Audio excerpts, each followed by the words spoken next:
Welcome. It's Facts You Don't Know. If it's your first time here and you want to find out new facts that will definitely make you smarter and more, well, and first make sure to subscribe and activate the notification bell so you don't miss anything. On that day, I was going to take Dasha home at the end of school. The lesson finished at 2 o'clock, and I could not reach school at that time because I was busy. I sent a message from my phone to my daughter's phone and told her that I will be 20 minutes late and she could wait for me at the front of the school entrance door until I get there. My daughter did not respond to my message, and I was worried about it.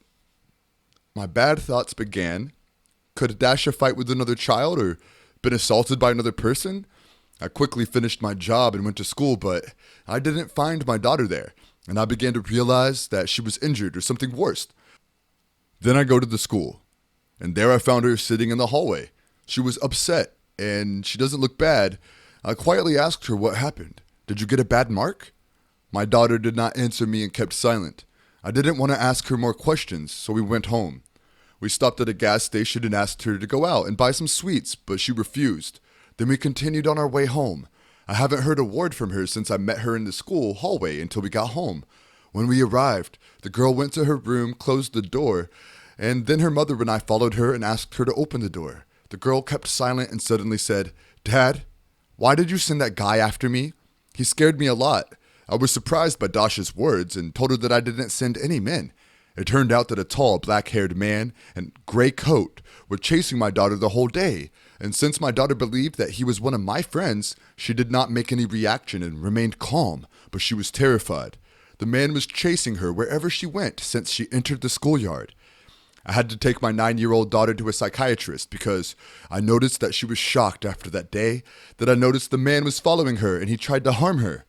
On our way to the psychiatrist, I asked my daughter if she had seen the man's face and said that she was following us and watching us even as we went to the car after the lesson ended. After, the psychiatrist spoke to the girl. He said that the man apparently wanted to kidnap the girl and was afraid. Then he advised me not to let her go to school until she feels good.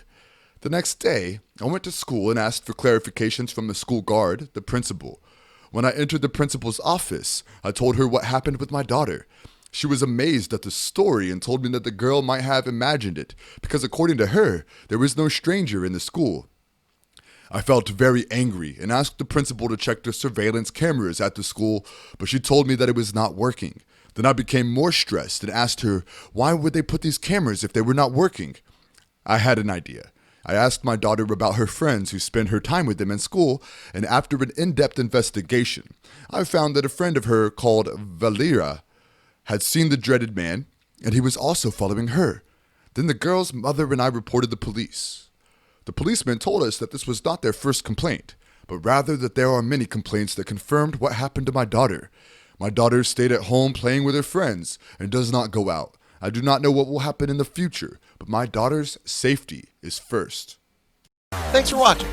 Please like and share the video in social networks. We'll be right back to you as fast as we can.